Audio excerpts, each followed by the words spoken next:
Pour ceux qui ne me connaissent pas, parce qu'il y en a qui viennent d'un peu loin, Martine Romer, je suis la députée de cette circonscription. Cette magnifique circonscription, là vous êtes assis au soleil, mais c'est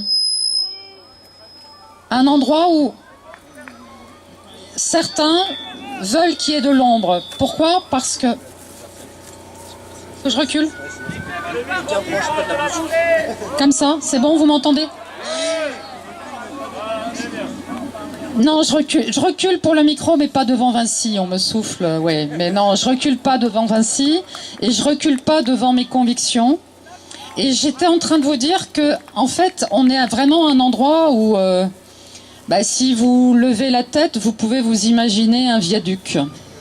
Donc là, vous êtes assis dans une plaine, une herbe verte toute grasse, et on va vraiment tout faire, absolument tout faire jusqu'au bout, pour qu'il n'y ait jamais d'ombre sur cette prairie. Donc il y a des enfants. Les enfants, je vous salue, mesdames et messieurs. L'arrêté préfectoral permettant les travaux préparatoires pour la construction du viaduc prévu à Kolbsheim, suite au recours déposé par l'association Alsace Nature. Et j'aimerais qu'on les applaudisse très fort, vraiment très fort.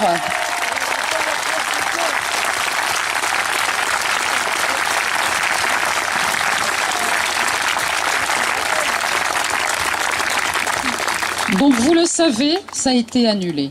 On aura les détails après. Maurice Vince nous dira exactement dans les détails où on en est. Le tribunal a retenu qu'il y avait une négligence portant sur les conséquences de l'ouvrage sur ce magnifique paysage visible de ce monument historique, le château de Kolbsheim. Le tribunal administratif de Strasbourg a aussi repris l'argument d'obsolescence de l'étude d'impact. Le tribunal a pointé la méconnaissance de différents articles, je vous en fais grâce, du Code de l'urbanisme. Le dossier de demande d'autorisation de permis d'aménager ne contenant pas l'étude d'impact actualisée du projet GCO, alors que cette disposition est susceptible de s'appliquer depuis le 1er février 2017. Donc en clair, le dossier est totalement bancal. Comme les piliers de ce viaduc d'ailleurs qui ne se construira jamais. On ne peut que se féliciter.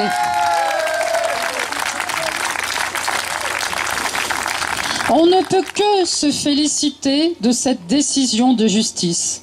Nous avions raison de lui faire confiance à la justice. Et j'aimerais que là aussi, alors c'est vrai que les avocats qui ont fait ces recours ne sont pas avec nous, sauf si je me trompe, mais j'aimerais que là aussi on les applaudisse vraiment très fort.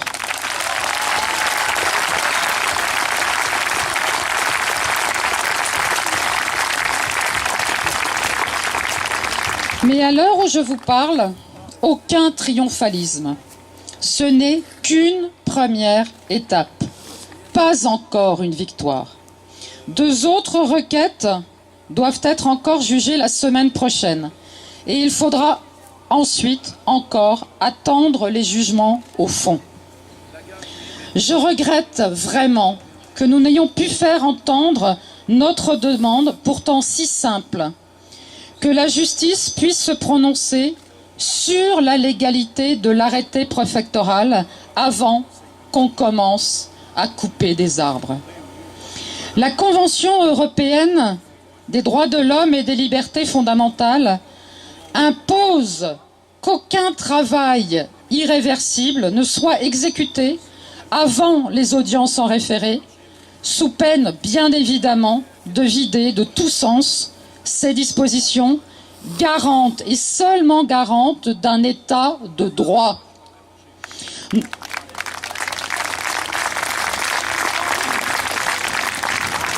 Notre combat, votre combat et votre mobilisation à nos côtés sont l'illustration de l'attachement des citoyens que vous êtes, des élus que nous sommes, enfin certains, au respect des valeurs de liberté et de justice. Non, eh ben non, je n'ai pas voté la loi Asile-Immigration, mais je vous propose qu'on ait un débat politique ailleurs et pas maintenant, c'est pas le sujet. Merci.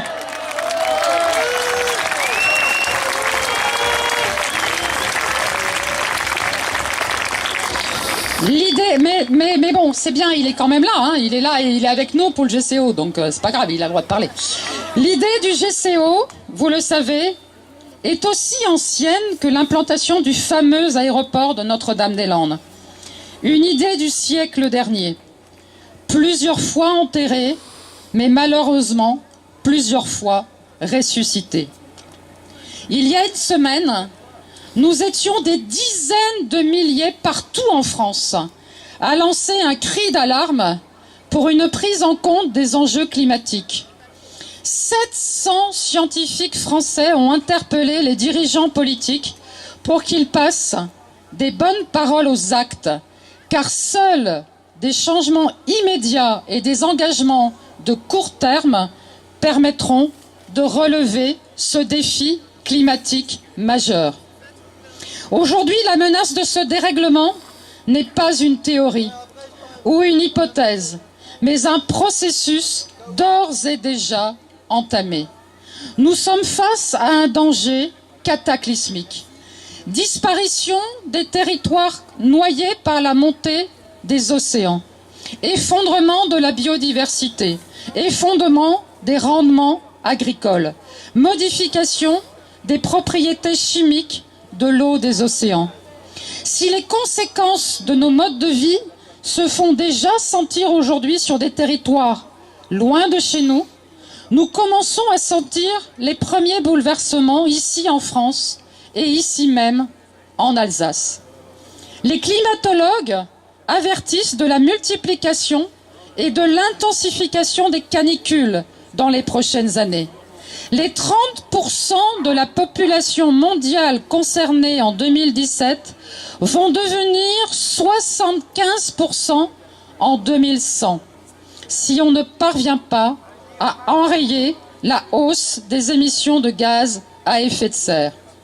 Et d'ici à 2050, des étés comme celui de 2003 pourraient se répéter une année sur deux, avec les impacts que vous connaissez sur la santé et sur l'économie. Et j'aimerais parler un peu d'économie, parce qu'il est vrai qu'à partir du moment où je suis là, la Chambre de commerce et d'industrie n'a que des mots extrêmement peu sympathiques à mon égard, prétendant en permanence que je veux condamner l'économie alsacienne. Mais en fait, il en est tout autre.